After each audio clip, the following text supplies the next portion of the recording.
नमस्कार, स्वागत है आप सभी का एनएफ न्यूज़ पर। मैं हूं आपके साथ रोहित। भारत ने घुसकर मारा है और ऐसा मारा है कि पाकिस्तान बिलबिला रहा है और उनके विमानों को, एयरक्राफ्ट को भारत ने खिलौने की तरह उड़ा दिया।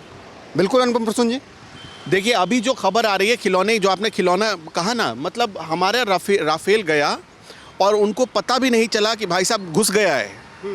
मतलब आप समझ ही रहे हैं ना, उनको पता भी नहीं चला और राफेल घुस के निकल भी आया। हालांकि अभी ये कहा जा रहा है कि राफेल जो है एलओसी के अंदर, मतलब इनसाइड इंडिया ही था। इनसाइड इंडिया का मतलब ये है कि वो इंडिया के बॉर्डर पे ही था। अब देखिए, राफेल में दो तरह की मिसाइलें होती हैं, एक मिटियोर, एक स्कैल्प। और दोनों मिसाइलें इतनी सक्षम होती हैं कि तुम छोटे दूरी पर रहो या बड़ी दूरी पर 500 किलोमीटर तक सफाई कर हाँ, भेद और छेद दोनों सकती हैं वो। अब यहाँ पर क्या है, भेद और छेद दोनों दिया। और वो जो लोग रोज खिलौने वाले मिसाइल का परीक्षण कर रहे थे, अब उनके मिसाइल की परीक्षण हो गई, उनके मिसाइल का परीक्षण हो गया है और ऐसा हो गया। अच्छा, दूसरी बात कि देखिए, एक चीज़ तो साफ़ हो गई। मैं ये जो अभी हुआ है पाकिस्तान के ऊपर, इसे देखकर मैं सिर्फ एक ही बात कहना चाहूँगा। पता है क्या? चीते की चाल, बाज की नज़र और मोदी शाह की प्लानिंग पर कभी शक नहीं करते। आपको अभी यकीन हो गया होगा इन तीनों पर। कुछ लोग, हम जानते हैं, कुछ लोग इसे कहेंगे कि भाई कैसा पत्रकार है, इन्फ्लुएंस हो गया। अरे, देश प्रेम की चीज़ है ये, देश से बड़ा कुछ नहीं है। जब आप एक बात बताइए, पहले तो आपको अपडेट दे देते हैं। J-17 जो चाइना से पाकिस्तान के गिराए गए हैं, जो चाइना से खरीद के खिलौना लाया था पाकिस्तान, उसको ढेर कर दिया। इसके अलावा F-16 जो अमेरिका ने खेलने के लिए दिया था, उसको ढेर कर दिया। ये दो विमान इस वक्त ढेर हो गए हैं। कैसे ढेर हुए आपको बता देते हैं। जब ये भारत ने कार्रवाई की तो पाकिस्तान ने रिटेलिएट करने की कोशिश की, उस चक्कर में निपटा दिए गए। अब पाकिस्तान की तरह थोड़ी है भारत कि आराम से इतनी बड़ी घटना हो गई और जो है 10:30 बजे आएंगे, पहले ईटिंग उसके बाद मीटिंग। अपने परिवार को तो शिफ्ट ही कर चुके हैं, खुद बंकर में छुपे हैं, आवाम मरे, कोई है नहीं। अच्छा, इसके अलावा आपको हमने ये पहले बताया, पाकिस्तान के 25 ऑफिशियल्स, चाहे वो सरकार में है, सेना में, कुल मिलाकर 25 ऑफिशियल्स का परिवार पाकिस्तान छोड़ चुका है।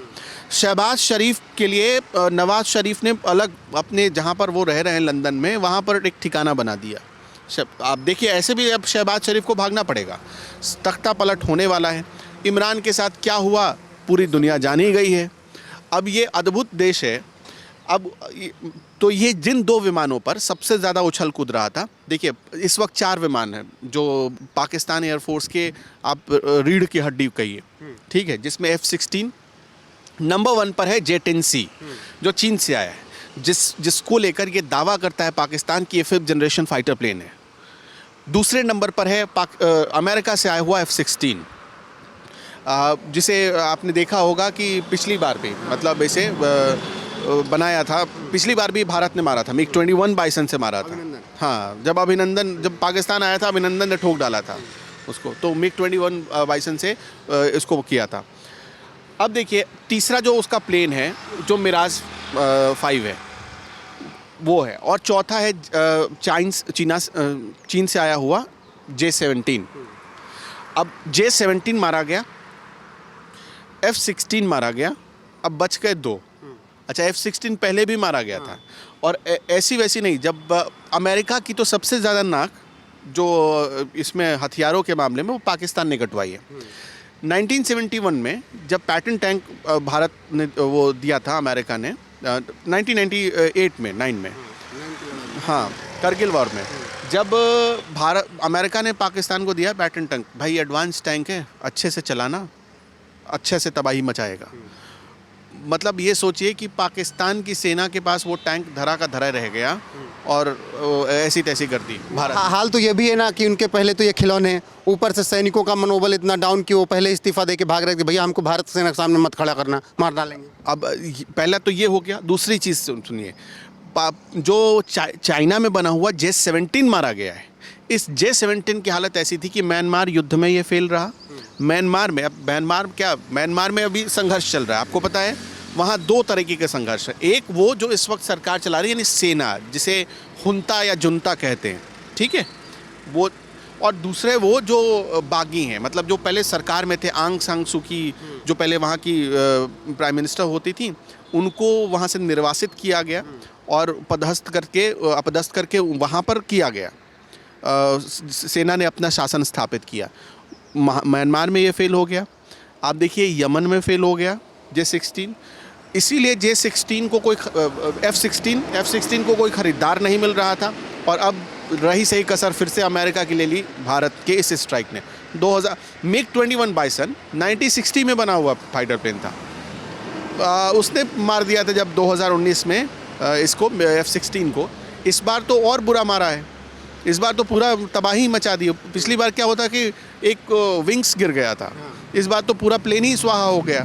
तो ये स्थिति है पाकिस्तान की। अच्छा, मेरे पास एक तस्वीर आई, वो तस्वीर मैं अभी निकालने की कोशिश करता हूँ, मतलब अचानक से चली गई, जिसमें ये मैं देख रहा था कि पाकिस्तान के जो रक्षा मंत्री हैं ख्वाजा आसिफ, आपको पता है ख्वाजा आसिफ ने कुछ दिन पहले एक बयान दिया था। अब उस बयान पर आते हैं, भटक जाएंगे हम। और वो कहाँ गए थे, वो देखने गए थे। मतलब मैं बता ही देता हूँ, इसी से जुड़ा हुआ मामला है। उन्होंने कहा हमने 4 राफेल जाम कर दिए। आज उन्हीं 4 राफेल ने तेल लगा के आपको अफवाह फैला रहा था, प्रोपोगेंडा फैला रहा। बढ़िया से आपको जो है, मतलब ऐसा समझिए कि उन राफेल ने बहुत गुप्त रूप से गुप्त ठिकाने पर पहले तेल लगाया, फिर उसके बाद खेल किया और खेल करके निकल आए। तो जो प्रोपोगेंडा ख्वाजा आसिफ फैला रहा था उसको उसकी औकात पता चल गई। बात बताते हैं। अब ख्वाजा आसिफ की एक तस्वीर आई। तस्वीर क्या आई कि आपने फ़्लाइट ट्रैकर एप्लीकेशन कभी यूज़ किया है? फ़्लाइट ट्रैकर यूज़ किया है? फ़्लाइट ट्रैकर ये बताता है कि कौन सी फ़्लाइट किस जगह से चल रही है, किस जगह जा रही है, मतलब रूट बताता है। कितनी फ़्लाइट अभी, जैसे हम कहीं है, अगर हमारा लोकेशन इस वक्त मुंबई है, तो हम मुंबई में ये देख सकते हैं कि कितनी फ़्लाइट्स मुंबई में है, वो एक मैप बना देता है। तो अच्छा, ख्वाजा आसिफ उसको देख रहे हैं और पीछे मुनीर खड़ा है, ऐसे देख रहे हैं। और उसको पाकिस्तान की सरकार ने पोस्ट किया, किस पे? एक्स पे, ट्विटर, मतलब जो पहले ट्विटर हुआ करता था उस पर पोस्ट किया। पोस्ट क्या किया? एडवांस रडार सिस्टम से लैस पाकिस्तान की एयरफोर्स PAF। अच्छा, अब किसी ने इस पर फैक्ट चेक कर दिया और ग्रोक ने बता दिया कि भाई साहब ये तो नॉर्मल जो फ्लाइट ट्रैकर होता है उसका एप्लीकेशन खोल के तुम दिखा रहे हो कि अब हमारे पास रडार आ गया, ये तो हम फ़ोन में कर लेंगे। अच्छा, किसी इंडियन ने ही कर दिया, बोला कि ये तो जो तुम देख रहे हो ये तो हमारे फ़ोन में एप्लीकेशन आ जाता है। और एक वीडियो इन्होंने डाला था, वो बाद में पता चला कि इस सोशल मीडिया से उठाकर एडिट करके डाल दिया है। हाँ, अरे उसका तो खुद ट्विटर ने फैक्ट चेक कर दिया। जो एक्स की कंपनी है, स्पेस एक्स, जो एलन मस्क की कंपनी है, स्पेस एक्स के वीडियो को अभी हाल ही में प्रोपेगेंडा फैलाने के लिए पाकिस्तानी एयरफोर्स ने एक मॉक ड्रिल की तस्वीर डाली, एक ड्रिल की तस्वीर डाली, एक्सरसाइज की तस्वीर। जो फाइटर पायलट होते हैं ना, कोई हेलमेट पकड़ रहा है, कोई ऐसे चल रहा है, कोई बैठ रहा है फाइटर जेट में, मतलब एक से एक बढ़िया फ्रेम निकाल कर, कोई साइड फ्रेम, कोई राइट फ्रेम, कोई लेफ्ट फ्रेम, ठीक है, कोई बैक फ्रेम और कोई एकदम लोअर फ्रेम, पूरा एकदम पाकिस्तानी पायलट्स को बिठाया और इसके बाद लगा दिया स्पेस एक्स का वीडियो। अब वहाँ पे क्या हुआ कि आजकल तो सब कुछ फैक्ट चेक तुरंत हो जाता है। अब जैसे ही वो वीडियो पब्लिश हुई एक्स पर, तुरंत जो है एक्स ने उसका फैक्ट चेक कर दिया कि अरे भाई साहब इसमें तो आपने स्पेस एक्स का विजुअल यूज़ कर लिया। तो ये हालत है पाकिस्तान की। ऐसे में आखिरी सवाल मेरा ये आपसे कि आज जब ये बात हो रही है एयर स्ट्राइक की, तो आज होनी थी मॉक ड्रिल पूरे देश में, आज होना था युद्धाभ्यास, और युद्धाभ्यास और मॉक ड्रिल के बीच में हमने असली अंजाम दे दिया। ये स्ट्रेटजी, ये प्लानिंग का हिस्सा था सब। देखिए, ये आपको पता है कि जब दिल्ली में मीटिंग चल रही थी, प्रधानमंत्री मोदी मीटिंग कर रहे थे, तो कई लोगों ने सवाल किया और मैंने भी कई लोगों से जब सवाल किया तो वो इस तरह से बताते थे कि आपने वो पंचायत मूवी देखी है, उसमें एक डायलॉग है, करते रहिए मीटिंग, खेलते रहिए मीटिंग। हाँ, तो इस तरह से लोग मजाक उड़ाते थे जब प्रधानमंत्री नरेंद्र मोदी मीटिंग ले रहे थे तब। और आज जो ये पोस्ट करते थे, जो ये बताते थे, क्या वो अब ये आकर माफ़ी मांगेंगे? क्या अब वो माफ़ी मांगेंगे? अब सोच कर देखिए कि जिस वक्त देश एक बहुत बड़े युद्ध की स्थिति में खड़ा है, आज किसानों का एक बहुत बड़ा प्रदर्शन होना था पंढेर की अगुवाई में। क्या ये लोग देश के हित में सोचने वाले लोग हैं कि देश के खिलाफ सोचने वाले लोग हैं? देखिए, किसी भी सरकार पर अभी आज की वॉर क्या होती है? आज की वॉर सिर्फ गोले बारूद हथियारों से नहीं, प्रोपेगेंडा वॉर होता है। डिजिटल युग में डिजिटल वॉर होता है, साइबर वॉर हो रहा है। आपको पता है कि भारत के जो LOC के आसपास कश्मीर के हिस्से में, और कश्मीर ही नहीं हरियाणा तक बल्कि कुछ सैनिक स्कूलों पर साइबर अटैक किया था पाकिस्तान ने, साइबर अटैक किया। भारत ने कुछ नहीं किया, भारत चुपचाप तब समझाता रहा, नहीं माने लोग। अब उसके बाद भारत ने क्या किया, ऐसे 1000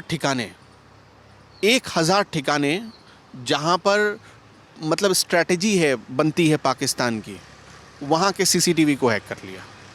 और तो और सोचिए, कुछ बड़े अधिकारियों के बेडरूम का CCTV हैक हो गया। तो भारत का मतलब ये तो कल ही पता चल जाना चाहिए था पाकिस्तान को कि देखो हम अभी कुछ भी हैं तो बाप बाप ही होता है, बेटा बेटा ही होता है। बाप बाप ही होता है, और ये बात पाकिस्तान को पता होनी चाहिए। और किस तरीके से उनके खिलौनों को, जो उनके एयरवेज को वो कह रहे थे कि हमारे अच्छे अच्छे मिसाइल्स हैं, फाइटर प्लेन्स हैं, उन सबको खिलौने की तरह ढेर कर दिया भारत ने। बाकी जो अपडेट आएगी आप तक पहुंचाएंगे, उसके लिए आपको बने रहना है NF न्यूज़ पर लगातार। नमस्कार।